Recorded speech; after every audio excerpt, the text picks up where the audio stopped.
Audio Jungle.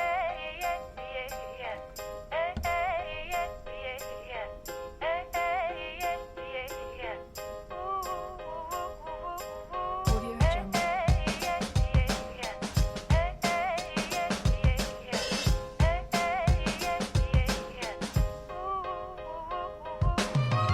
The sun is rising, feel the warmth on my face. There's a lot to do now, but there ain't no race. I sip my coffee, I'm feeling fine. No need to work yet, I'm gonna take my time. It's a brand new day, gotta take it on my way. Gotta take it on my way. It's a brand new day. Gotta take it on my way. Gotta take it on my way. Good evening. Welcome to WSBI, your Resource for Success podcast program, where you get to meet inspiring women-owned businesses from across the country. My name is Kimberly McLemore, and I am your host. With us we have LaDonna Edmonds Bacon, visionary and facilitator of Women Armed to Rebuild, Reinforce, and Restore, also known as WAR. She founded this ministry to equip women with the tools to help them develop, activate, and operate in their God-given gifts and talents.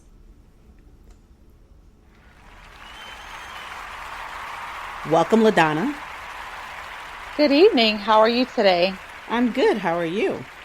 I'm wonderful. Thank you for asking. Oh, it's my pleasure. I have been truly looking forward to this interview. We've reached kind of out to each other back and forth. I have been paying attention to you a little bit here and there on Facebook, so I've been really excited about getting this opportunity to interview you this evening and find all about your ministry and how you are helping other women. So to kind of start this out, would you just please tell the listeners a little bit about yourself? Yes, I'll be more than happy to. Like you said, my name is LaDonna Edmonds Bacon. I am the founder of Ward 3, Women Armed to Rebuild, Reinforce, and Restore.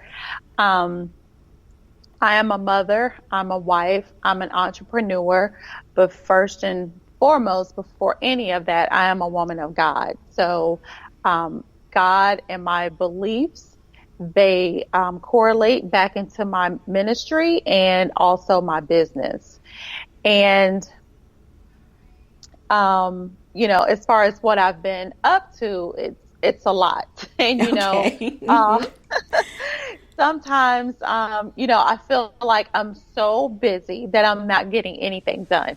I always have projects, and I have to simply tell myself, like, here we go again. You're doing something, but I'm not finishing anything. So I need to, step back, regroup, refocus, prioritize everything. And so I find myself having that conversation at least once a week. But earlier this year, I did create a financial workbook that's called Mind Over Money. It basically helps women create clear and strategic plans for their finances within the 12-month period. I like to call it creating a vision for your finances because, as you mentioned in the beginning, I call myself the visionary because I feel that all women should be visionaries. And as Habakkuk 2:2 says, write the vision and make it plain. So we need to have visions for our lives. And That's right. within my ministry, there's three key areas that I feel as a woman we need to have strategic visions for. And that's our faith, our prayer life, our family, your spouse, or if you're dating, more so there as far as like what your timeline is before, you get married, have children, and all that kind of stuff. And then also your finances, knowing exactly where you've been, where you are, and where you want to go. Okay. So those are three key areas. Okay. All right. Before we dive and continue more into the business aspect of what you're doing, talk to me a little bit more about you personally. Where are you from and how you got started into this business and what inspired you to get into the business? I am a very small town that probably no one has heard about except the maybe 500 people that live there, Okay. and maybe the other 1,000 that's outside of that area. It's called Drakes Branch, Virginia. It's a very rural area outside of Richmond, Virginia, which is the capital of Virginia. It's about an hour and a half south, closer to the western hemisphere of the state. And I grew up there all my life. I lived in Atlanta for a short while, moved back home. I met my husband, which we have been married now. We just celebrated our 5-year anniversary. Oh, congratulations. July the 14th. Thank you very much. And an opportunity came about in 2013, and we moved to Charlotte, North Carolina. I have 4 beautiful, wonderful, smart, healthy children. I start at 20 and I go all the way down to 2. Yeah, we were talking a little bit about that earlier. I was like, wow, that's awesome. And you don't even look like you can have 4 children, first of all, so you're absolutely stunning and look great. But yeah, that's a huge difference. But yes. And it's all in God's plan, even though, 20 years ago, I didn't understand, didn't know what was going on. 10 years ago, I didn't understand and didn't know, but I'm thankful that I do now. And, like I said, everyone is wonderful, healthy, and, we're just enjoying life. And I can say, me looking as young as a lot of people say I look, and me having a 20-year-old child is kind of what has one of the things that inspired me to start the ministry. Okay. In addition to my mom, which I'll touch on later, but I graduated from high school. I was pregnant, and I saw all of my, classmates, going off to college, having, big dreams. And here I was, I think like 6 or 7 months pregnant, so, my college life had to be put on hold. I had a daughter that I had to raise, and, mama and daddy, they were not pleased because I came from a very traditional background. Right. And so, I had some struggles there, but we worked through it. I had to, get a job and just start adulthood at the age of, I graduated from high school at 17. So I had my daughter before I turned 18. So at 17, I had to become an adult. And just going through the trials and tribulations from the age of 17 until I was probably about 27, 28 years old, from, like I said, having a child straight out of high school, also being in an abusive relationship, being on public assistance, having, an absent father to my children, and not really having a close relationship with my father, making, minimum wage and having, multiple kids and trying to make it on your own.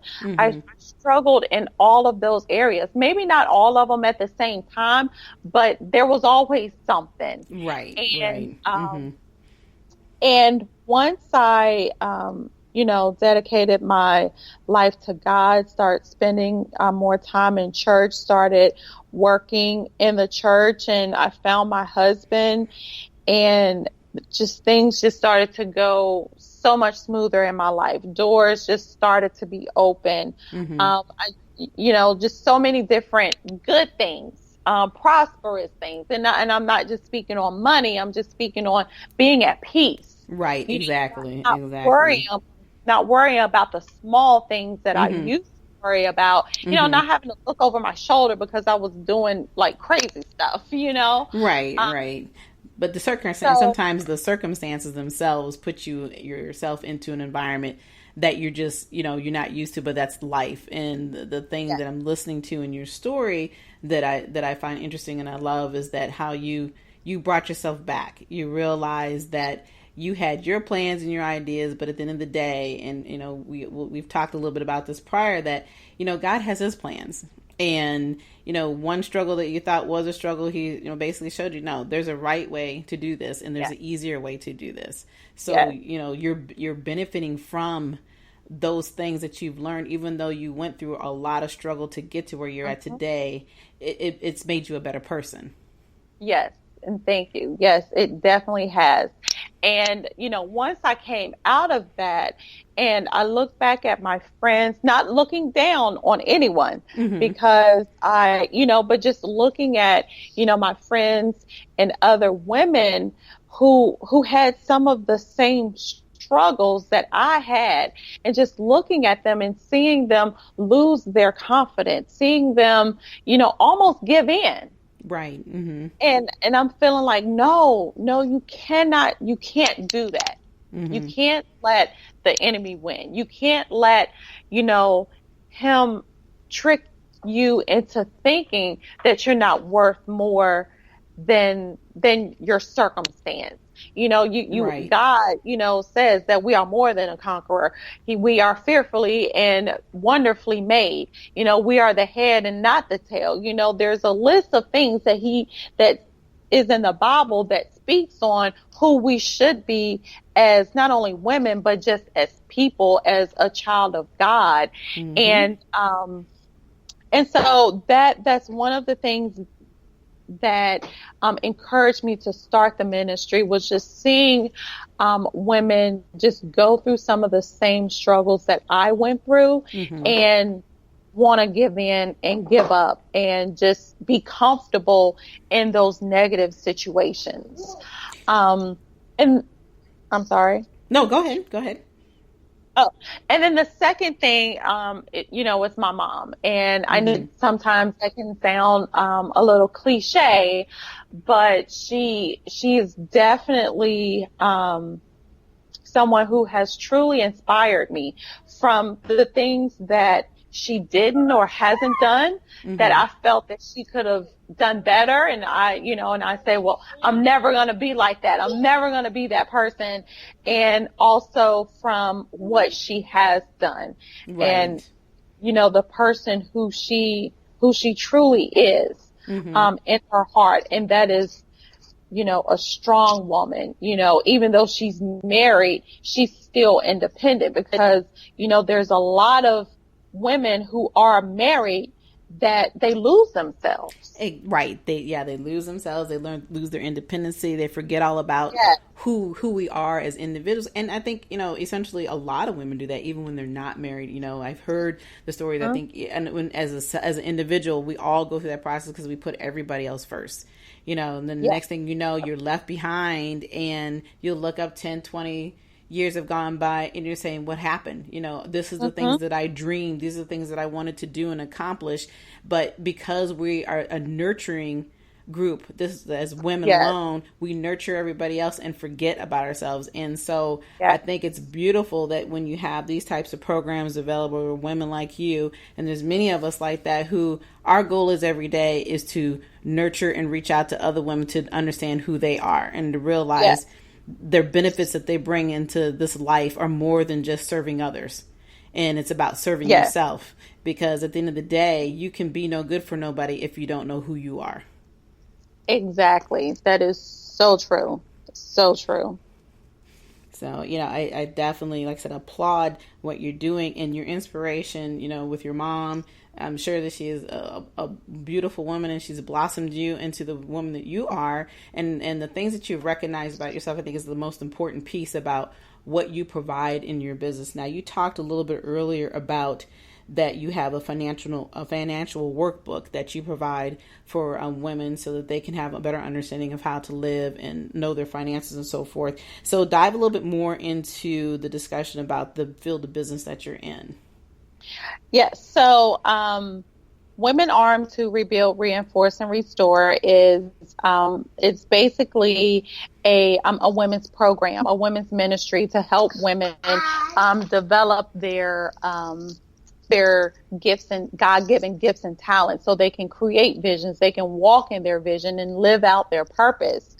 And like I said earlier, there's 3 key parts that I feel that are essential to you being the woman that God created you to be and having plans and visions for those areas. And that's faith, family, and finances. Mm-hmm. So I rolled out the Mind Over Money workbook, which covers the financial segment of those 3 visions. Mm-hmm. And that workbook, like I said, it gives you lots of forms, templates, different ways to challenge yourself to know exactly the amount of money that's coming in, know the exact amount that's going out, when it's going out on specific dates, and how you plan on saving your money. How do you want to look like a year from now, 5 years from now, 10 years from now? Mm-hmm. And so in creating that book, the worksheets that are in there are worksheets that I created for myself. I didn't download them off Google or anything like that. Mm-hmm. I created them. I've used them for my household for the last 8 or 9 years. As I spoke earlier, I was a single mother for a really long time, almost 10 years. And even though I was on public assistance for a short time, I accrued a lot of medical bills with having 3 children. Oh, yeah, I can imagine. And in the very beginning, because I lived with my parents, I couldn't qualify for financial assistance, and that was put on my credit at an early age. And just other things, just with living, being on minimum wage, and so I created those worksheets for me to rebuild my credit, for me to be able to plan ahead of time. I felt like my kids didn't have to suffer because of the choices that I made. I wanted to go on family vacations. I didn't want to live paycheck to paycheck. So I, created those tools to help me get to that point. And I did that on any salary. When I was making $9 an hour, when I was making $50,000 a year, I used those tools, and it just, I can't say that we went to Paris or anything like that. Right. But I can say that I budgeted for a weekend getaway. Okay. Something different to get us out of the community, to let them experience, other things. Right. But the key is that, like I said, it's not about where the destination is the process of what you did to get to that piece, to know that you can be dependent, to say, hey, I've built this piece around to where I can still pay my bills, take care of all my responsibilities, and still be able to have a great time with my family and show them, like I said, lifestyle outside of your community. And I think the things that I was picking up on that I liked that you were talking about was how that no matter what your pay scale was, you maintained doing this process. And that's a good thing, because I think a lot of times people forget that once they start to increase their salary, they think, ooh, I'm just going to go blow all out of proportion. Everything that they've worked hard to get just fall out. Yes. Next thing you know, we got the new cars, all the material stuff, the jewelry, the clothes, and, the hair, the whole 9 yards. People start to forget the fact that it took you some time to get to this point. You want to maintain that. It doesn't mean you have to live like a hermit, so to speak, but at the same token, you want to be able to know that you can maintain that structure and then look at the future, because the increase comes with value of everything else as well. So I like the fact that you talk about that, and that those are the things that you're trying to help other women with, because everybody does it. We all get outside ourselves when all of a sudden we start to get a little extra money and realize what we can do with it, but then forgetting that the other piece never changes. That always stays. Bills will call your name no matter what. Yep. Yes. So you still have to maintain that no matter how much. But what I find that people do, and I'm sure you experience this all the time, is that when they don't know their budget, they don't understand, is because they have outspent what it is that they're bringing in. And that's the consistency. Yes, that is true. And a lot of times, and even I went through this myself, it is, you already know that you're living above your pay scale, so you don't even want to know what it looks like. You're, in the beginning of the workbook, I share my story. I share how, I had 3 children making $9, $10 an hour, and how I felt, that I wasn't trying to, hang with the Joneses. I was the actual Jones on the street. Everybody was wondering, like, how is she doing it? How is she living in, this nice house, have a nice car, and she has 3 kids, and she goes to work every day. They were looking at me and was trying to repeat what I was doing. Little did they know, behind closed doors, oh, it was a hot mess.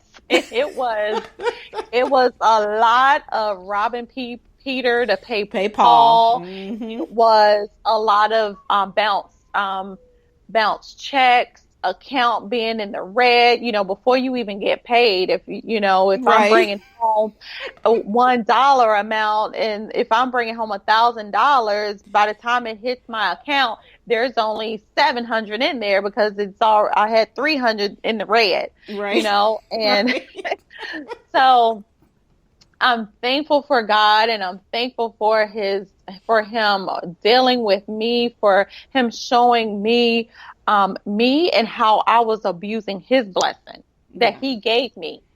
And so what I talk about in here is redirecting your focus on the definition of wealth, because so many people think wealth, you think of money, you think of a noun, like possessions that you have, like your Mercedes and your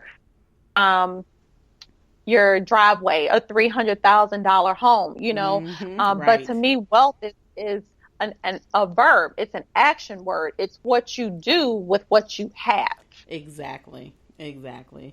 Yep, absolutely. Well said. And that's the thing. Like I said, you find that people will live outside of the means, and it happens every day. And, and I don't think either one of us are saying at this point that, like I said, you have to live like a hermit, that you can't enjoy what you work so hard for. But when you find yourself constantly, like you said, in the red, you're living, trying to be with the Joneses, or living a lifestyle of something that that doesn't agree with you, you put yourselves in predicaments that causes you pain and agony. It has nothing to do with, oh well, God, he did this to me. No, you did it to you. Like you said, he gave you the blessing, but then you've taken that blessing and threw it out the window because you thought you knew better. And and those are just a lot of his life lessons learned.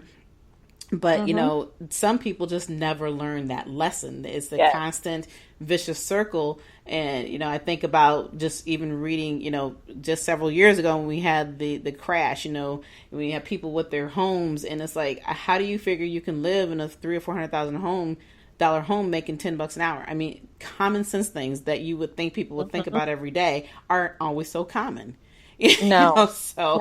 Yes. So you have to have these types of programs, in position for people to help them understand, and give them that visionary things that they have. And 90% of the time, they already know the answer. It's just whether they want to implement that answer into their lifestyle so that they're not struggling 24/7. But the other question I do want to ask, and I want to know, tell me about the challenges that you have faced with trying to get this business off the ground, and how people have been, have they been, into the process of really wanting to do this with you? Talk about a little bit of some of those struggles. Well, I can be very hard on myself, and so therefore some of the struggles that I have endured have been self-inflicted. Okay. With me not prioritizing as I should have, with me not following through on a more consistent basis. So even though I had a minor setback earlier this year when my mother, she got ill, really ill, and was in the hospital for almost 2 months, and that kind of put things on hold. I had to basically pack up from North Carolina, temporarily stay at the hospital, my dad's house, and help him out with my mom and things like that. So I can't use that as an excuse now because that ended in May, and here we are in August, and I still feel that I haven't given it my all. So, like I said, I'm very critical about myself and things that I haven't brought to the table. And then the next thing I would say is, just getting it out there. It's hard when with my workbook, like I said, I created the worksheets. I wrote my story in the beginning. I print everything from home. I bind it. I put it together. I ship it out. I do it all. I didn't go to a publishing company. I did it all in-house. I don't have an ISBN, so I don't sell it on Amazon or anything like that. Okay. It's just through word of mouth, and I'm thankful. I've probably sold since April, maybe 150 books just on my own and doing little small contests with women sharing it and things like that. But another struggle has been, other women, and it's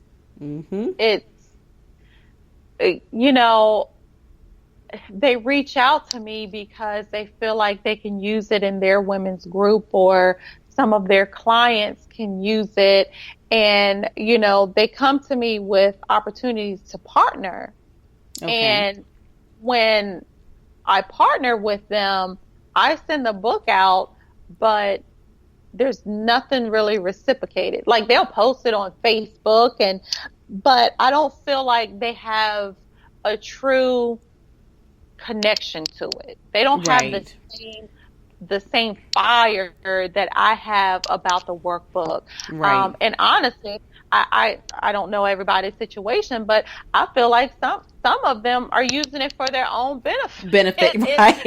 Instead of just coming on out and saying it, right. That, they're using it personally. But I'm very disappointed in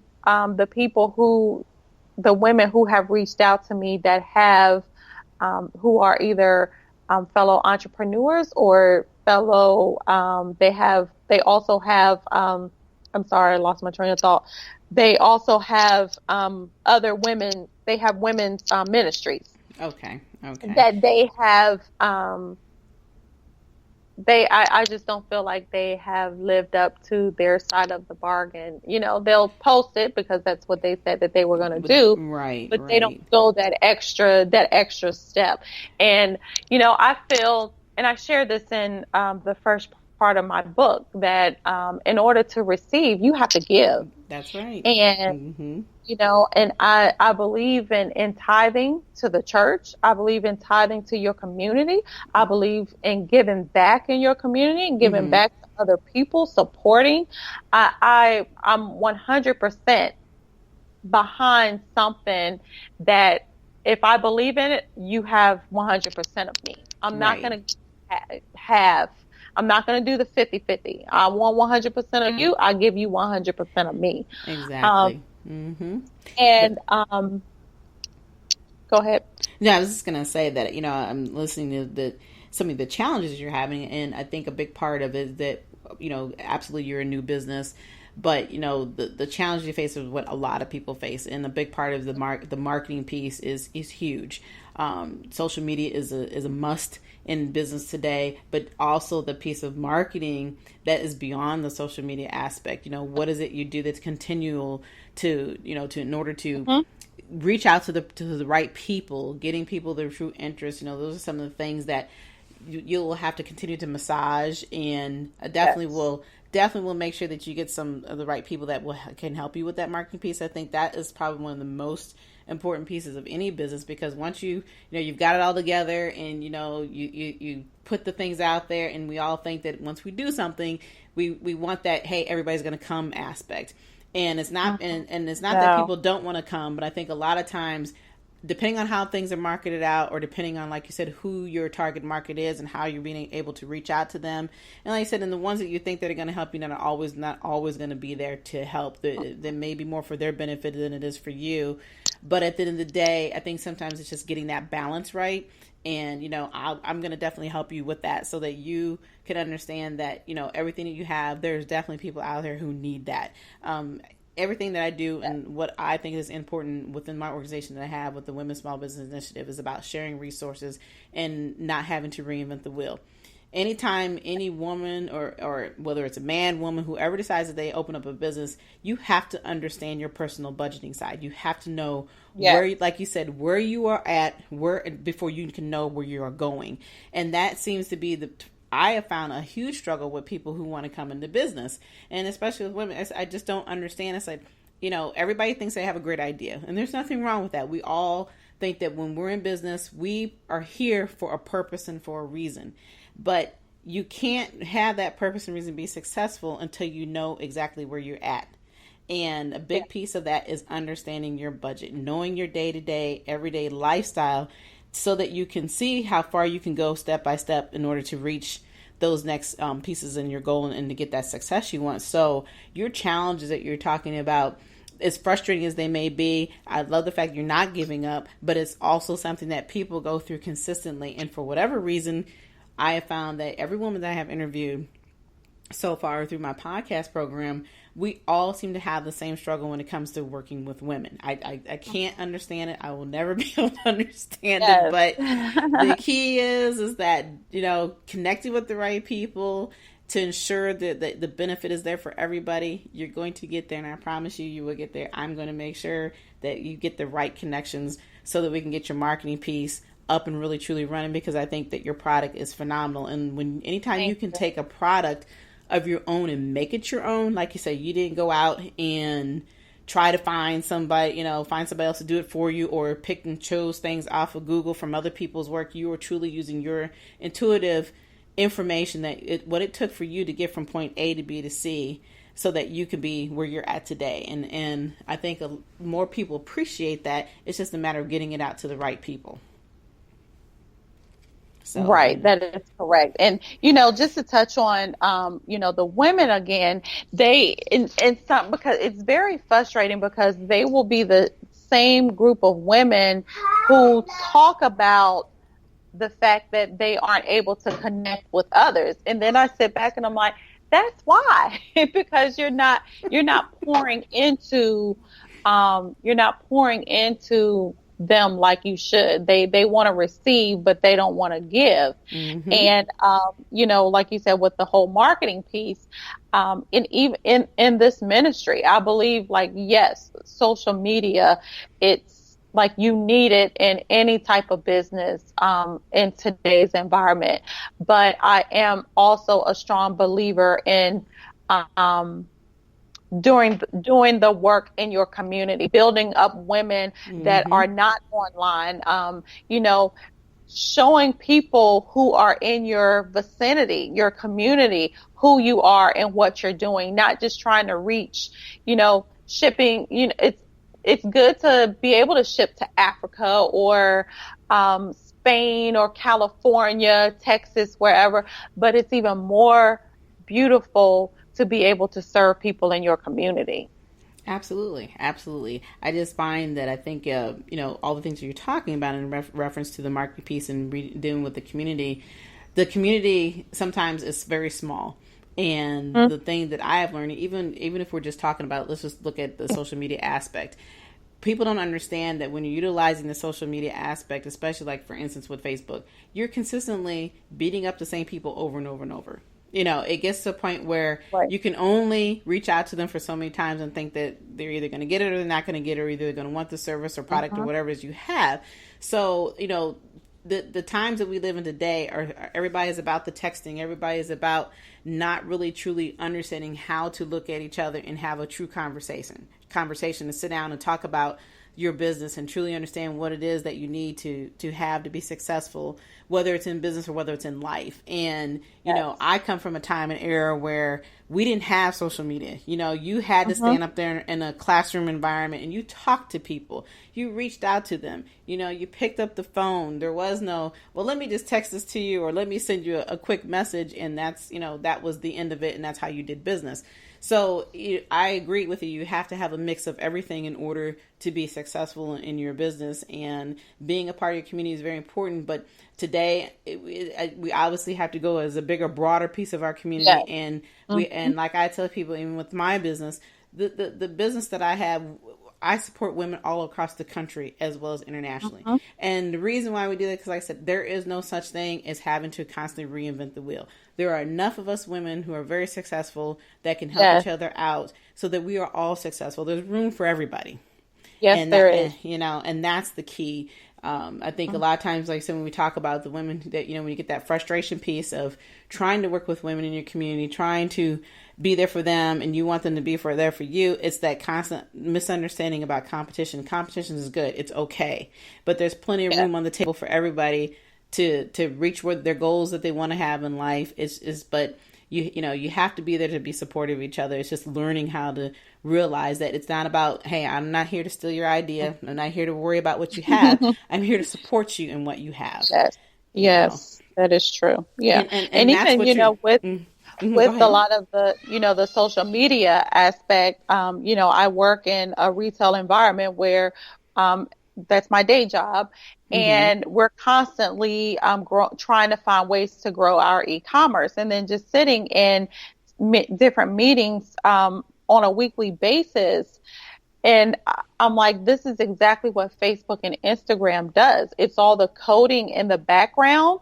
And so you know, you have to be very strategic too on what you post, how you post, what you share, how you share. You know, if you present yourself as a business, it doesn't show up in everybody's timeline. That's right. You know, because you're not paying for that service. And especially now, since Facebook is public, so they're trying to make money, continuously make money. And they don't make, if everybody out here is making money off of them and you're making money off your posts, but you're not signing up for any of, you know, the Facebook ads and stuff like that, they have coding in the background to not let your post show up in everybody's news feed. And that's some of the things that I've learned, you know, from my job, how they are able to code and make sure some you know, negative feedback doesn't get posted on the website, or you know, different things like that, because they look for specific words. Right. And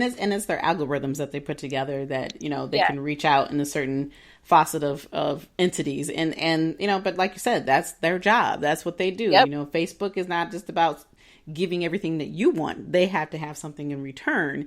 So, you know, to some degree, I guess you almost have to look at your business in the same perspective. And I think, you know, my attitude always is that, you know, people will pay for what they want. And at the end of the day, if they feel that what your product and services that you are providing is essential to what their needs are, they're going to pay for it. And they're going to be willing to step up to the plate and do what they have to do because they want to be successful in life.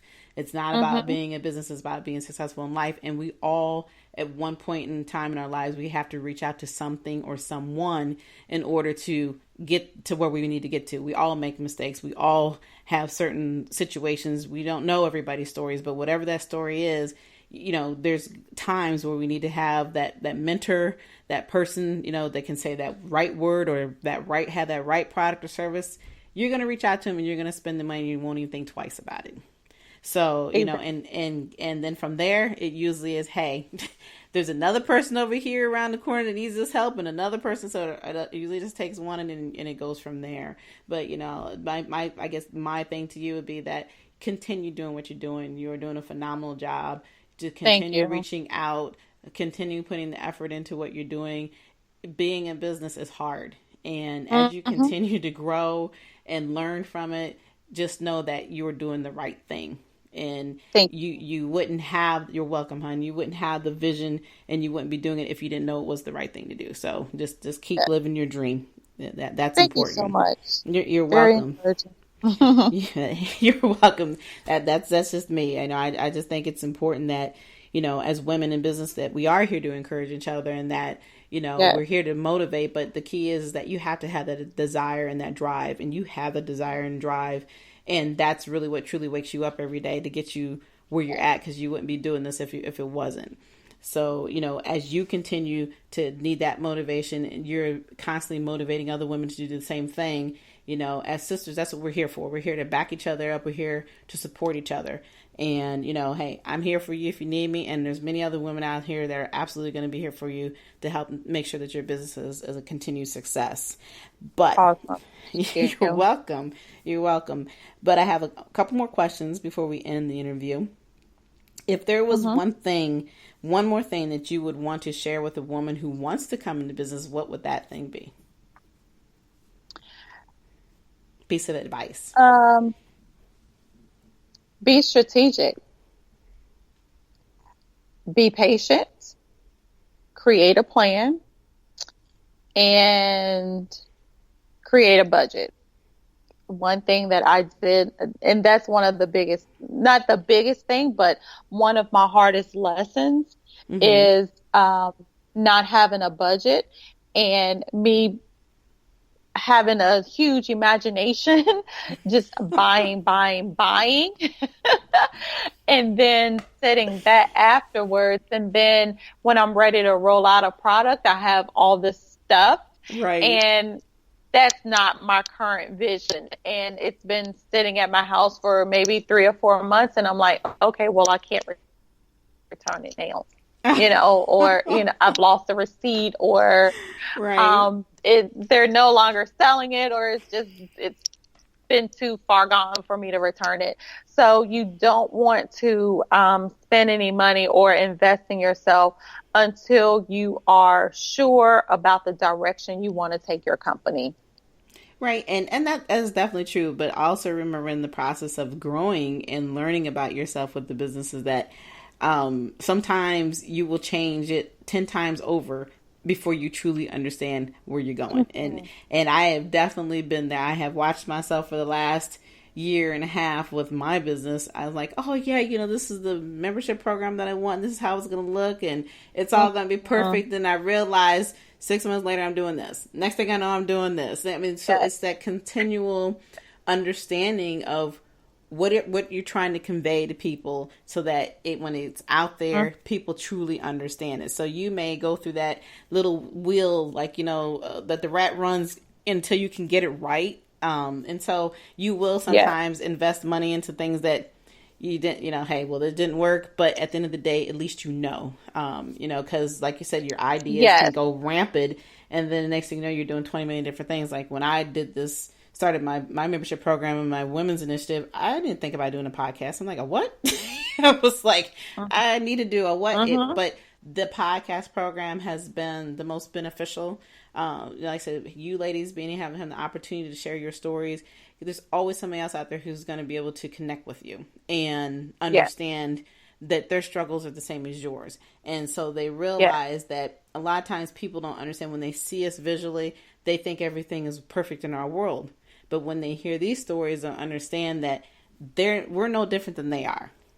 We just now understand the secrets and know the sauce that comes with it in order to make things the way that it needs to work for us in business. And so having these opportunities to share your story and telling everybody this is what the real world is about, I think is very beneficial. And so, don't beat yourself up a lot about doing those things.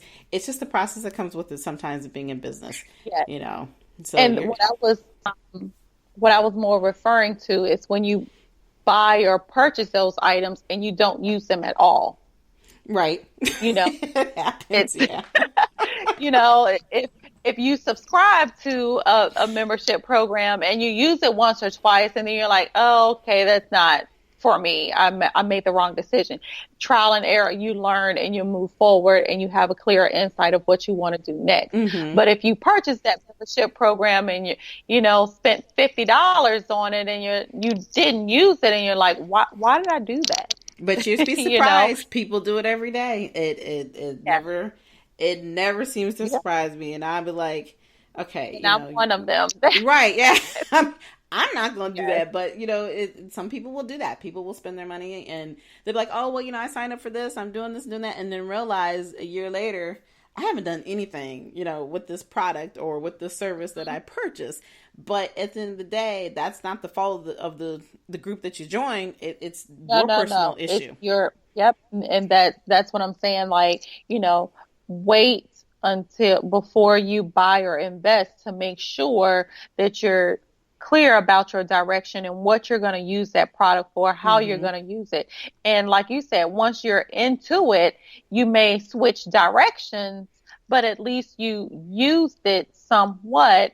And, you know, like I said earlier, you were able to see that it may not have been beneficial for you at that time. But just as long as when you're spending the money, you get some type of something out of it versus nothing. Yeah, that part is true. I agree with that. Absolutely. Absolutely. But like I said, we all do it every day and hope that, you know, these conversations people will learn from so that they don't constantly make the mistakes we make. That's what this is all about. So, but my last question is that, hey, how can everybody get a hold of you, LaDonna? Hope you have your pen and pads ready. Social media is out there all over. So I have a couple of things going on. My Instagram and Facebook business page are both War 3 Army, WAR, the number 3 Army, ARMY. Why is it Army? Because I'm building an army of women, of warriors for God that's going to walk the walk and not just talk the talk, but walk the walk. So War 3 Army, that's Facebook and Instagram. I also have a website that's www.war3army.com. There you can join my army. You can subscribe to my newsletter. You can view the products that I have out there and also just get more in-depth information about myself and the ministry War 3. And email, if you want to send me a quick note, you can reach me at LaDonna@war3army.com. Oh, and also on Facebook, I have a closed group for the Mind Over Money workbook. You can send your request and I'll go ahead and add you to the group. But on Facebook, to be involved in that, you can just search Mind Over Money Challenge and I'll add you on there. All right. Great. Thank you so much. This has been an awesome interview and I've enjoyed the time that we spent together and I do appreciate everything that you had brought to the table this evening and truly sharing some real insight to, you know, your life and what's been going on. So again, I thank you for coming on tonight. And for my listeners out there, I would like to thank you all for taking the time to sit up and listen to us this evening. I'm here every Thursday evening at 7 p.m. You can also find me anytime through the WSBI website, which is www.wsbillc.com. We're also on Facebook, LinkedIn, and Instagram and Twitter. As far as listening to the show, please become a follower. You can listen to the show anytime on Spreaker, which is at www.spreaker.com/user/WSBI. Again, thank you all for this evening. Until the next time, take care.